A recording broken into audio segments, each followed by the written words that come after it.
ದೇಶದ ನಿರ್ಣಯಗಳನ್ನ ಟ್ರಂಪ್ ಏನ್ ಹೇಳ್ತಾನೆ ಹಂಗೆ ಶಿಷ್ಟಾಚಾರವಾಗಿ ಕೈ ಮುಗಿದು ಅತ್ಯಂತ ಭಯದ ವಾತಾವರಣದಿಂದ ನಮ್ಮ ಸರ್ಕಾರ ನಮ್ಮ ಪ್ರಧಾನಮಂತ್ರಿಯವರು ಒಪ್ಕೊಳ್ತಕ್ಕಂಥದ್ದು ಕಾಣ್ತಾ ಇದೆ.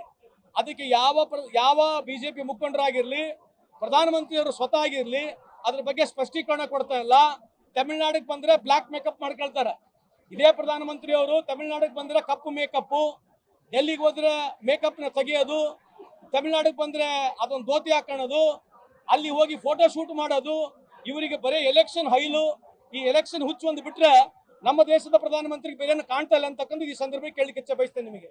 ಇವತ್ತು ಬೇರೆ ಬೇರೆ ದೇಶಗಳು ಇವತ್ತು ಇರಾನ್ನ ತೊಂದರೆಯಿಂದ ಏನಾಗಿದೆ ಅಂತಕ್ಕಂಥದ್ದು, ಈ ದೇಶ ಅವ್ರವ್ರ ದೇಶಗಳಲ್ಲಿ ಏನ್ ಮಾಡ್ಬೇಕಂತಕ್ಕಂಥದ್ದು ವಿಚಾರವನ್ನು ಮಾತನಾಡ್ತಾ ಇದ್ರೆ ನಮ್ಮ ದೇಶದ ಪ್ರಧಾನಮಂತ್ರಿಗಳು ದೇಶದ ಬಗ್ಗೆನೂ ಮಾತನಾಡೋಗಿಲ್ಲ.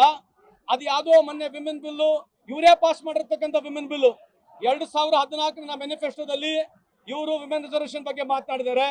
2019 ಮ್ಯಾನಿಫೆಸ್ಟೋದಲ್ಲಿ ವಿಮೆನ್ ರಿಸರ್ವೇಷನ್ ಬಗ್ಗೆ ಇದೇ ಬಿಜೆಪಿ ಅವರು ಮಾತನಾಡಿದ್ದಾರೆ. 2023 ವಿಮೆನ್ ರಿಸರ್ವೇಷನ್ ಬಿಲ್ ಪಾಸ್ ಆಗಿದೆ.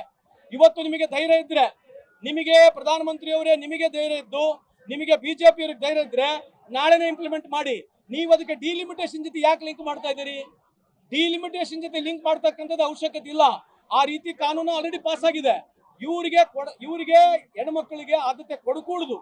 ಇವತ್ತು ಉದಾಹರಣೆಗೆ ಹೇಳೋಣ, ಇವತ್ತು ಬೇಡ ಬಿಡಿ, ರಿಸರ್ವೇಷನ್ ಬೇಡ, ನೀವು ನಾಳೆ ಡಿಕ್ಲೇರ್ ಮಾಡ್ರಿ.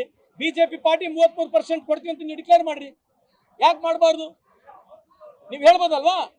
ಇವತ್ತು ಡಿಲಿಮಿಟೇಷನ್ ಬಿಟ್ಟೇ ಬಿಡೋಣ, ಬಿಜೆಪಿ ನೀವು ಪ್ರಾರಂಭ ಮಾಡ್ರಿ, 33% ಕೊಡ್ರಿ.